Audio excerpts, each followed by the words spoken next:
Hello guys, this is Panzermeister36. Today's video is going to be part 1 in my King Tiger Blitz Build project. So in May of 2020, early in the COVID lockdowns, my local IPMS chapter decided to have a Blitz Build project over the May long weekend, in which we were to build, paint, and weather a complete model in 3 1/4 days. We basically had Friday evening, Saturday, Sunday, and Monday.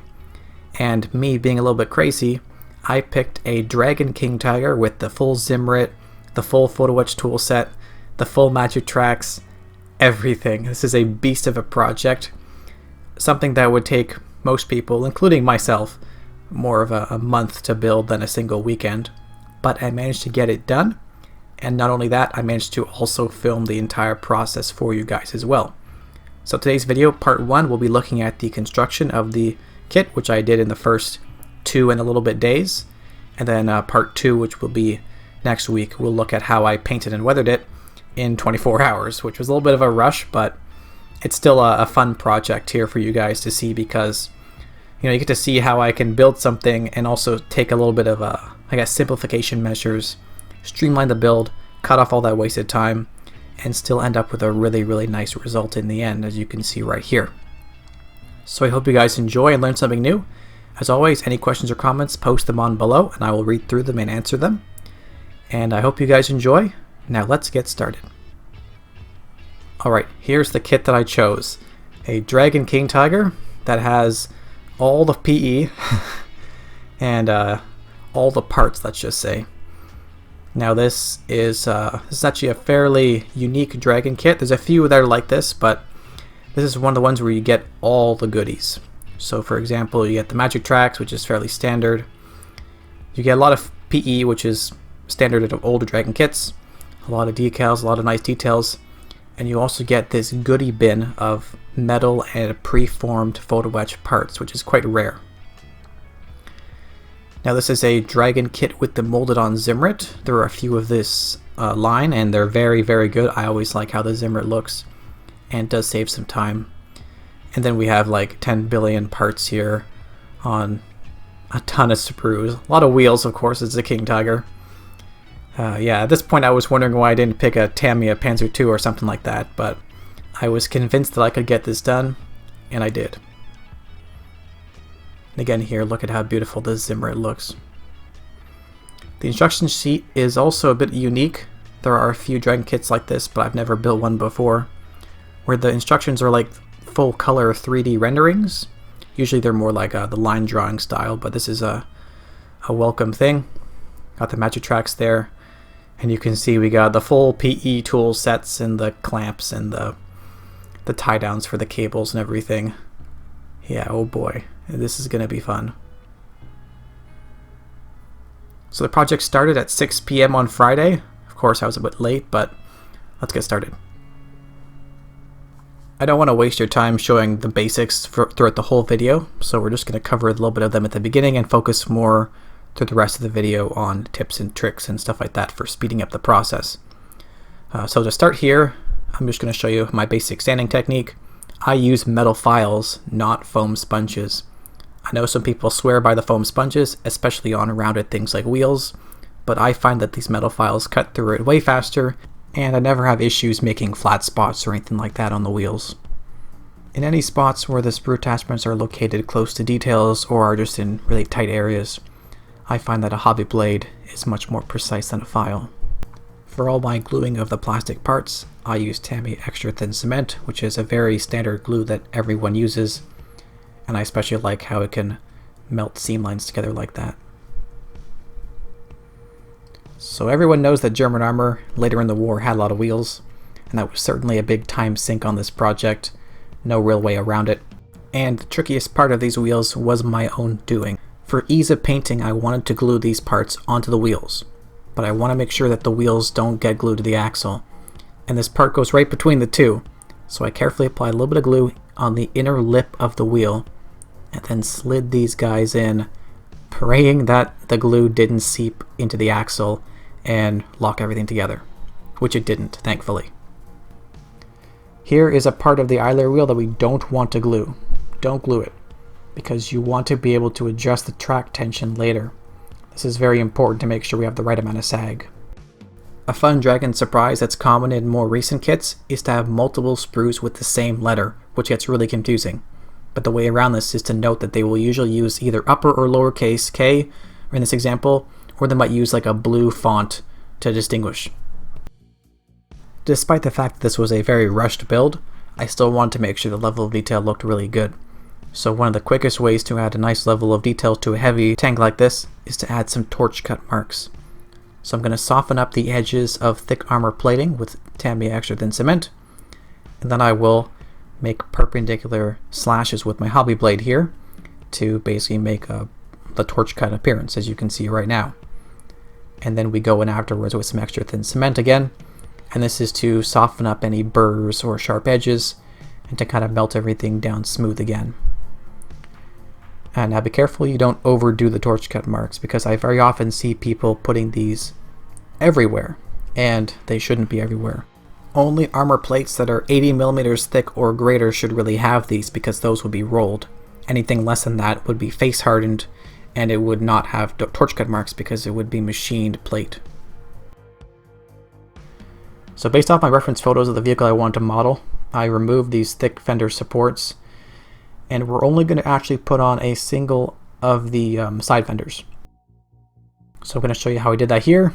I carefully trimmed with my Tamiya cutters just one of these sheets out of the entire length, which comes molded as one piece. And then I used my file and I very, very carefully thinned it down so that we had that sheet metal scale thickness effect. The whole piece is very, very thick, so I only really kind of angle in the edge here and sand it down so that when you look at it like this, it looks almost like it's Photoetch or something like that. These weak indentations here are meant to represent the pinholes for the toe shackle mounts. Of course they look terrible, so I drilled them out so that they actually were holes all the way through. Again, based off reference photos, I wanted to mount a few details in certain ways. So I actually modified the C-hooks here by slicing off the locking bar and then re-gluing it back in the unlocked angled position. Usually these would be mounted on the rear, but I left those tool clamps empty, as we'll see later. And I wanted to mount the toe C-hooks here into the shackles as we see right now. And again, these shackles are actually molded in metal. They come in that goodie bag I showed you at the beginning.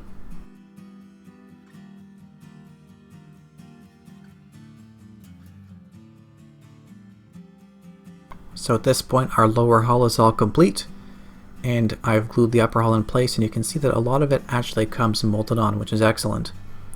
There's only a few minor details that go on, like the hatches and the bow machine gun and such.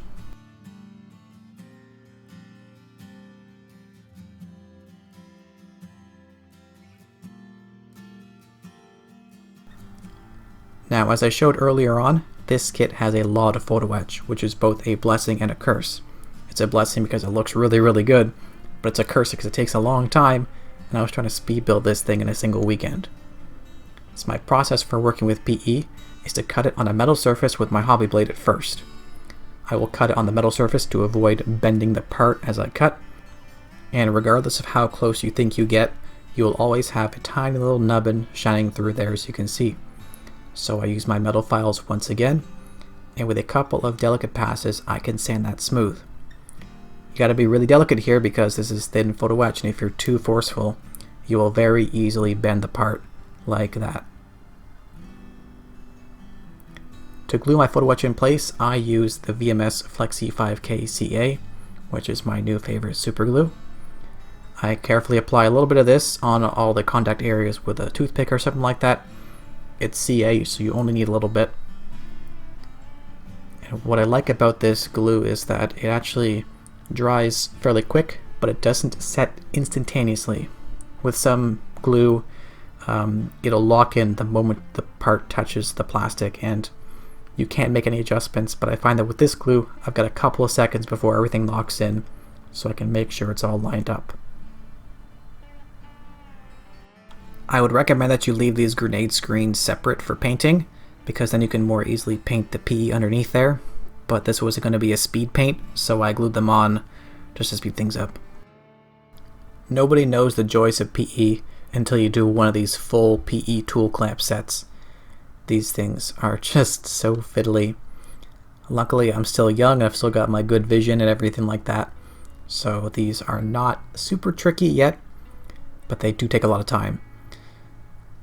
Now, they're also really, really good looking details, but nowadays we also have the 3D printed tool clamps, which are almost as good, and there's no assembly required on those. So I'll be using those in the future. But as for right now, on this build, which was built last year, I went with the full PE, and it was certainly an experience. What I'm building here is one of the cable end holders, and there's 4 of these in the kit. They actually give you enough parts for 5, so if you lose them, you're still okay. And I actually glued these on backwards, so if you're building this thing, don't do what I do right here and glue it with the hinge at the rear, because in reality the hinge is supposed to be at the front. But still, looks really, really good.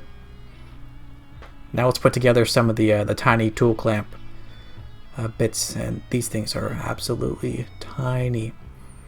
But you can see here you have the base, and then you have the band, and you have the handle. And the handle has like little holes, and each part has little pins on the side, and you have to line them up into the into the little holes. It's very, very fiddly, and these things will often fall apart when you're halfway done. And as you can see here, they're just so fiddly and frustrating.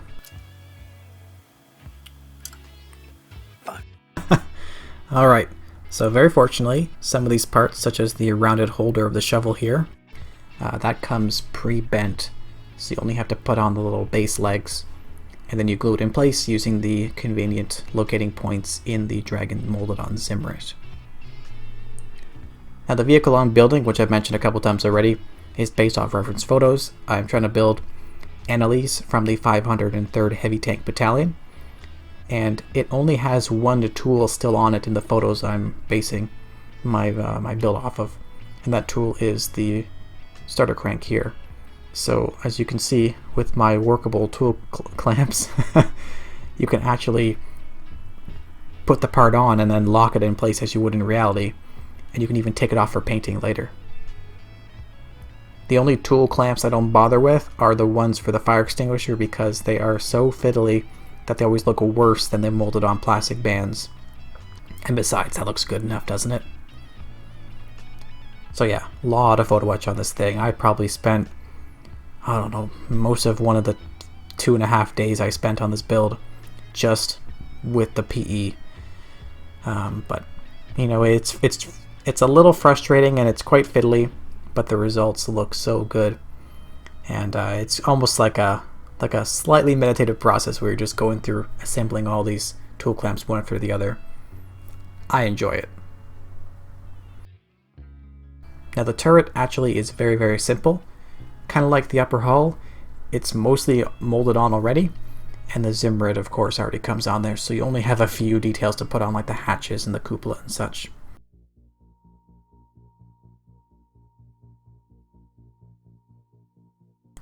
You get a really cool chain in the kit, and the purpose of that is to be able to model the rear pistol port open.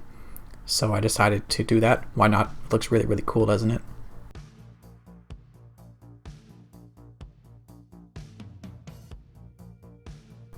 The kit gives you a beautiful metal gun barrel, so there's no time wasted cleaning up the seam lines on a 2-part gun barrel. So that's definitely a time saver as well, and a detail improvement. And I always get comments about this. The mantlet is not upside down. In reality, it does stick out further below than it does on top. That's just how it was in reality, so stop commenting about it. I wanted to add some cast texture on the cupola because it was missing from the kit. So my method here is similar to the torch cuts before. We soften the part with some Tamiya extra thin cement by flooding the surface, and then I use an old stiff brush that I don't care about, and I stipple the surface with this, and that roughens it up. Basically just the bristles will stick into the wet glue / plastic surface, and then when you're doing the stippling you just kind of pull it up and it modifies the texture and it makes it look cast. Really, really quick and easy. I decided to leave the hatches kind of dry fitted so I could leave them open later. And the last step in this kit is to look at the tracks. Drag and match your tracks have pin marks on them all the time. You can see there's usually 2 or 3 per link. And you just gotta give them a quick pass with a sander to sand it all flush. That takes a long time, but you can save some time by not doing it on the upper area track because the pin marks are always facing downwards. So my assembly technique is to glue together lengths of about 15-20 tracks at once, and then I'll glue them together with some Tamiya extra thin glue. Now, a lot of people will swear by slower setting glue here, but I have no issues at all with Tamiya extra thin, even though it dries pretty quick. I guess I just work fast enough here, and also I work in sections. I don't do the entire length at once. Instead, I'll first do the bottom, and then I'll do the top, as you can see right now, and then at the end I will fill in the gap around the idler wheel, which I can again adjust the idler wheel's position for track tension, and doing it this way ensures that I have the proper amount of sag and make sure that everything looks really, really good. If you're building a King Tiger like this, you're probably going to need 92 tracks per side, but it might depend because sometimes tracks are a little bit different sizes, and also it always depends on how tight your idler wheel is, so make sure you leave it loose. And with that, we've completed the assembly. This was 2 days and 8 hours, I guess, of build time, and it looks beautiful. It was for sure a beast of a build. I spent a lot of time at the bench over this weekend, but it was so much fun being able to just sit down and fly through a project like this and just let it fall together in your hands. Now, I wouldn't exactly recommend most people try this process because it was definitely a lot more stressful than I usually like my builds to be, but it was still a fun challenge. After all, it was the Blitz Build. It was a fun weekend activity I did with the local IPMS chapter. The whole time while this was going on, I was posting live updates on Facebook, asking for a little bit of advice, and chatting with the other guys who were also building their own projects. It brought a social aspect to the hobby that we were all missing at this time because this was May 2020, so it was really the beginning of the COVID lockdowns and we were all missing each other. And despite the fact that this was a Blitz build and we sped through the whole thing, we did not sacrifice any level of detail. We added the cast textures, we added all the PE, we added the torch cut marks, we thinned down the fenders. It's a drag and build, so it's frustrating, but the end results are beautiful, and we nailed that here. As you saw earlier, I spent, all the way up to Sunday building this thing, which left me exactly 24 hours for the entire painting and weathering process, which is what we will look at next week. That's even more of a speed run, but it will be interesting for, I'm sure, a lot of you guys, because I had to keep everything basic, but still managed to achieve some excellent weathering results. So I hope you look forward to that. I will see you guys then. As always, any questions or comments, post them in the comment section below. And if you're interested, you can support me with the Patreon link on screen now. Take care, guys. I will see you next time. Goodbye and happy modeling.